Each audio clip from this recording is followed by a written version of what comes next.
तो का हाल बा भाई लोग, ठीक बा ना। बात करे वाला हाल बनी झांटों के झांट तानिया झांट जी के बारे में। 10-20-40 में अपना भेटाई।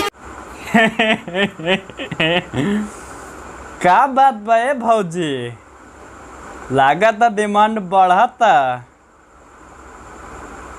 कितना भाव बा आजकल तोहार।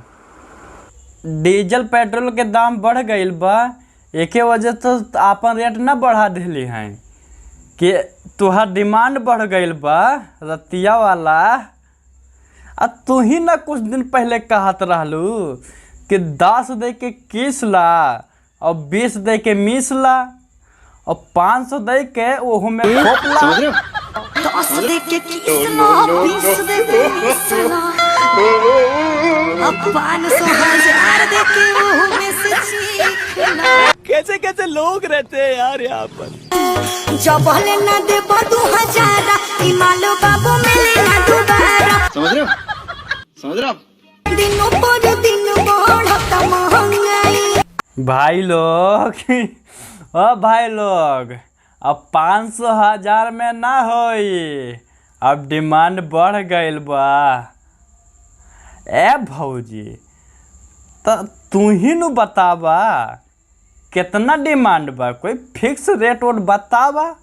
ए भौजी एक बात तू ही बतावा कि कितना लेतारू और का डिमांड बा। और साथे साथे एक बात बतावा, लेमन चूस चूसे के कितना ले लू वहो के रेटवा बतावा, तबे नु पता चली। मार चोक दिए भैया जी आप तो। बढ़िया सामान बता गो की हो जाएगा। नो नो नो नो। भाई मैं कहे मतलब बा कि रेट कोनो पता करे जो नहीं के रेट का फिक्स हो गईल बा। ये एक रात के 2,000 रुपये ले ले। बढ़िया सामान बता गो की हो जाएगा। ना ना ना ना भाई लोग, ये माल तगड़ा नहीं खे। अब हमारा साथे साथे अगर माल तगड़ा होई ना, अंगरा उठावे के गहकी 1000 मिल जाए हैं। तो भाई लोग तू ही बता भाई कहाँ से माल तगड़ा लागती है। अगर अब ही घंघरा उठा दिहल जाओ ना तो हजारों मासी घूस लागी। बाबू हमर गरम बाजार बा। हाँ भौजी तो बतावा कतना गरम बाजार बा, तनी उपा चाय और कॉफी गरम कर लिहल जाई। म्यूजिक प्यार वाला चीज ना मिलेला बढ़िया। अब भाई लोग हम एगो बात कहल चाहतानी कि प्यार वाला चीज है तो प्यार से लिहा करो ना।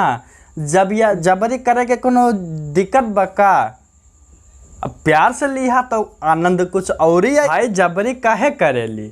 अब चाहे चाट के आई, चाहे छोला, और चाहे रहरी ले जाए, चाहे कोरा।